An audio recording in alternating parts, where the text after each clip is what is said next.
Hello and welcome to our fifth lecture on Islamic religion.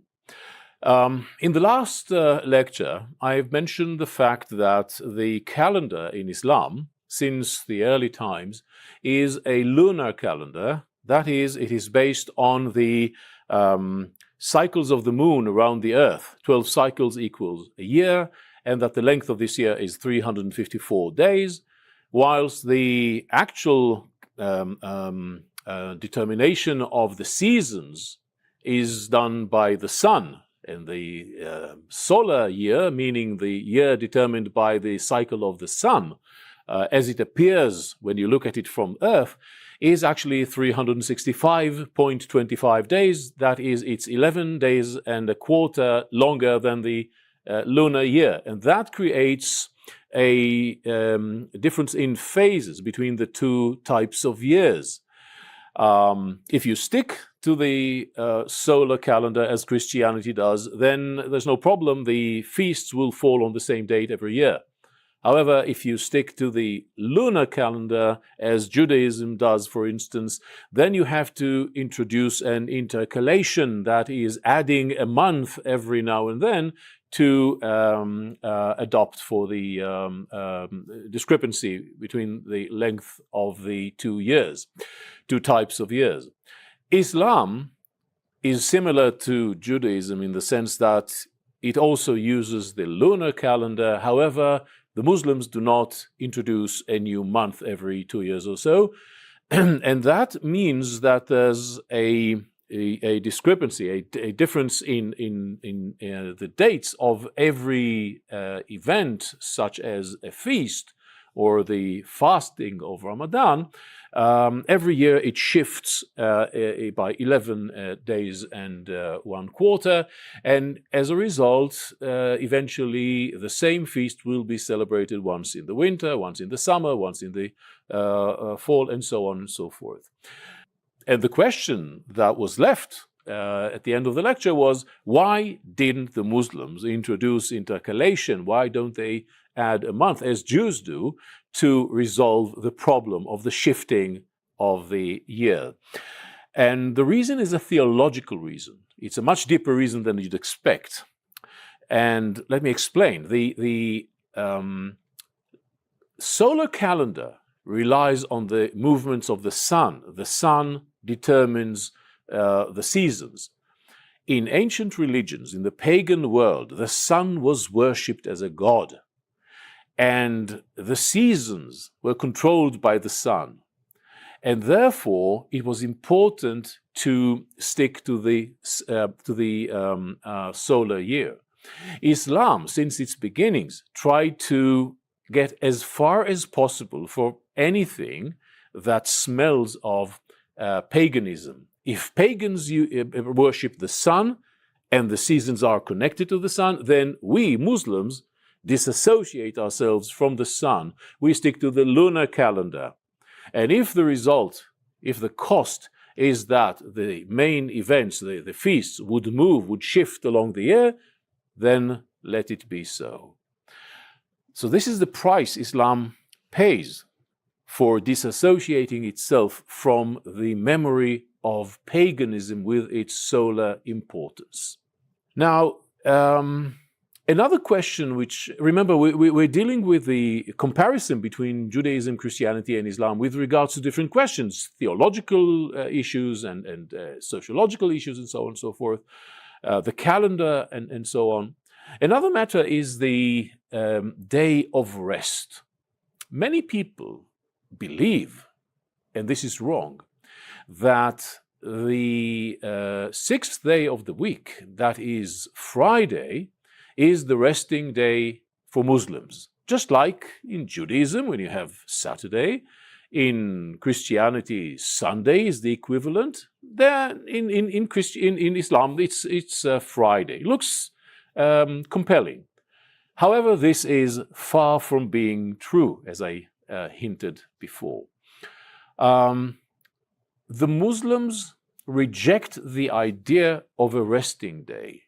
From a theological point of view, again, the ancient Jewish texts of the Bible refer to Saturday, Shabbat, the resting day, literally the day of rest, Shabbat, lishbot, to stop working, they refer to it as a reflection of what happened in the beginning of the creation. God created the world in 6 days, and it ended up by resting. This is in the book of Genesis. Similar concept we have in Christianity, a resting day. The Muslims reject this idea altogether. They say God is not like man. He can't get tired. He doesn't need to rest. So they take it literally, and as a result, the consequences are that in Islam, there's no way you can talk about God's resting.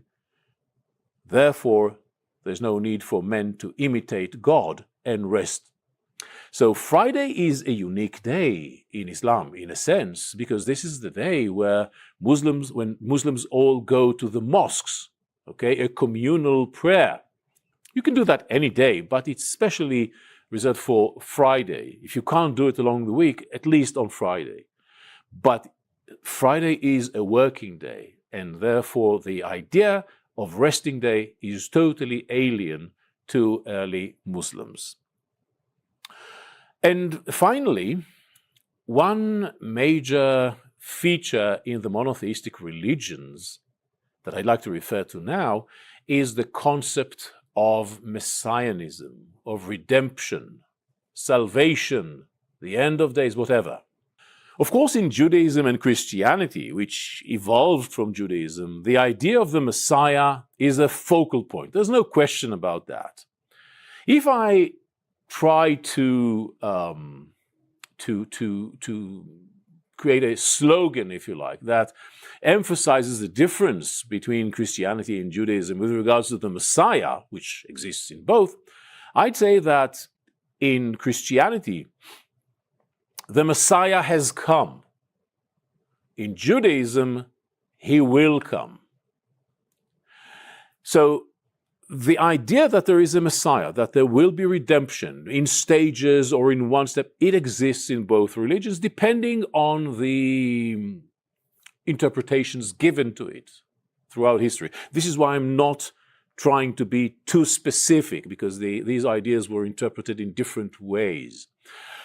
However, it is quite clear that the idea that the Messianic era will come or has come, these ideas are definitely play a major role in Christianity and Judaism. What about Islam? We'd expect Islam to do the same.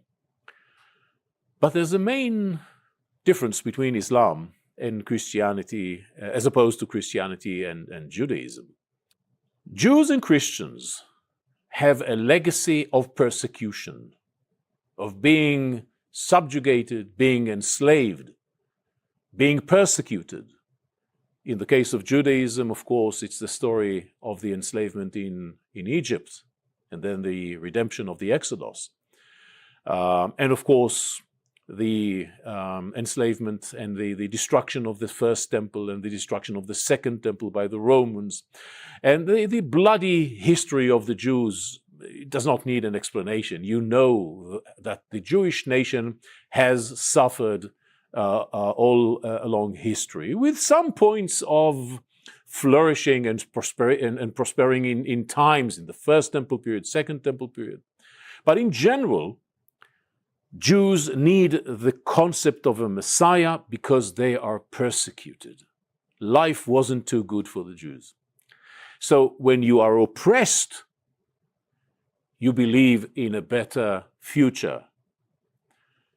In the case of Christianity, Christians were part of Judaism. So the legacy of the need of a Messiah, of redemption, obviously comes without saying, by definition, in early Christianity. But it was, of course, it grew even stronger, that sentiment of the expectation for the Messiah, for the redemption, because what Christianity experienced in its early centuries until, let's say, the time of Emperor Diocletian around the year 300, what Christianity experienced is almost constant oppression, and tortures and saints, and of course that strengthened the sentiment of the need of a Messiah, of redemption, of correcting the reality as we know it. But the history of Islam is totally different. Islam was born victorious. Immediately after the days of the Prophet Muhammad, we learn about the great success of Islam. Within a decade, the Muslims create an empire that crushes the Persians, takes territories from the Byzantines. They create a world empire in a very short period. Islam is victorious already since its beginnings.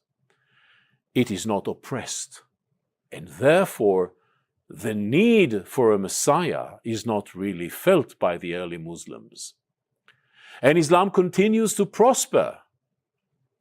Remember, when we deal with Islam today, we look around us, we see mostly, perhaps if you look around you, we'll see third world countries where there's no democracy in many cases, where there's oppression of the minorities, and so on and so forth.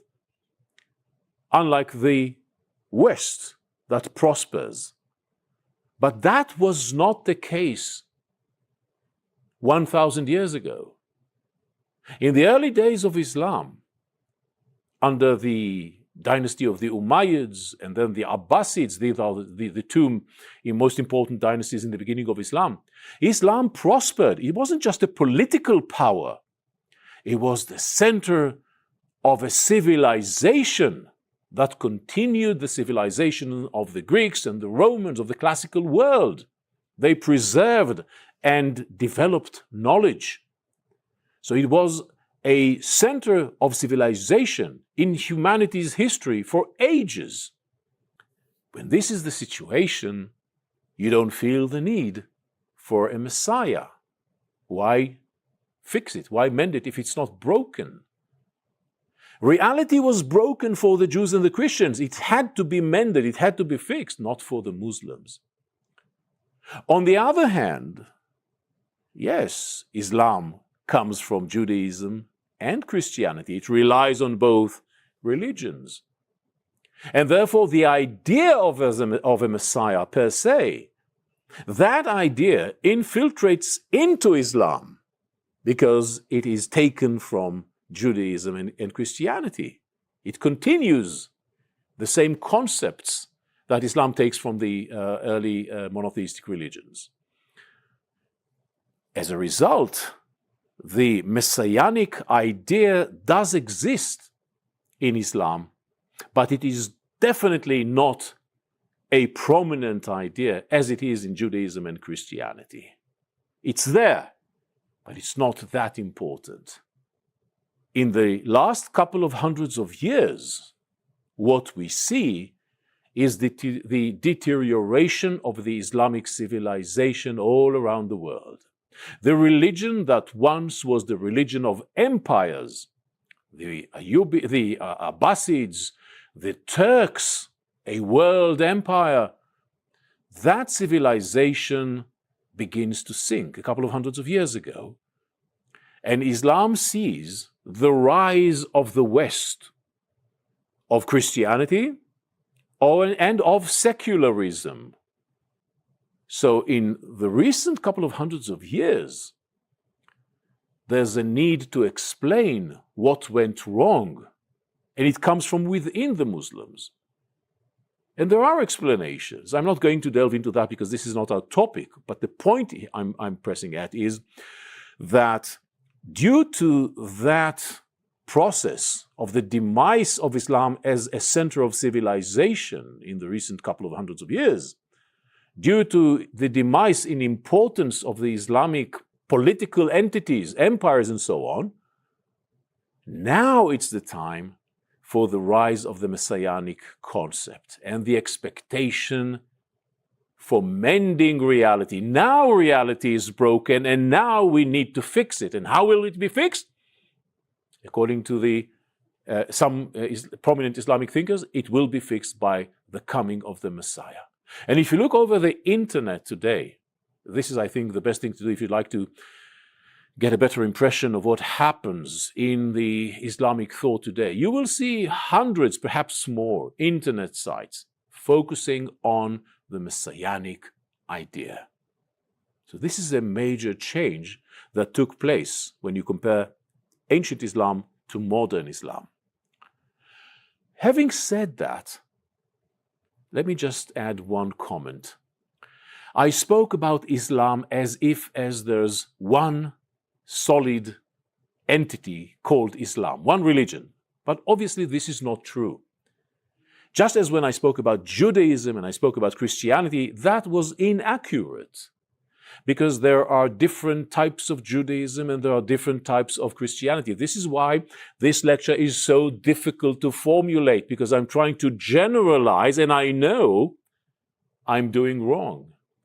But I'm trying to find the generalized assertions that I can rely on. It's the same with Islam. I said that Islam was victorious, that the Muslims were not oppressed in the beginning, and therefore this is how I explained the lack of importance of the messianic idea. But remember, there's no one Islam. There are Islamic denominations. Just like in Christianity, we have the evangelical groups and we have the Orthodox groups and we have the Catholic groups. It's similar in Islam, perhaps less divisions, but still it's the same. And there's one minority group, which I mentioned much earlier in the first lecture. I actually mentioned their name. They're called the Shiites, the faction in Arabic, and I'm going to refer to them later. And these people were considered by the majority, the Sunnis, as heretics. And many times in history, the Shiites were persecuted, they were butchered, they were killed, they were oppressed. So much so that in many cases they had to hide their true identity and pretend to be Sunnis, to be part of the majority. So the Shiites were indeed persecuted. As a result, the prominence of the idea of a Messiah, of a redemption, of the end of days, is much greater in the Shiite faction than in mainstream majority Sunni Islam. So we must remember that.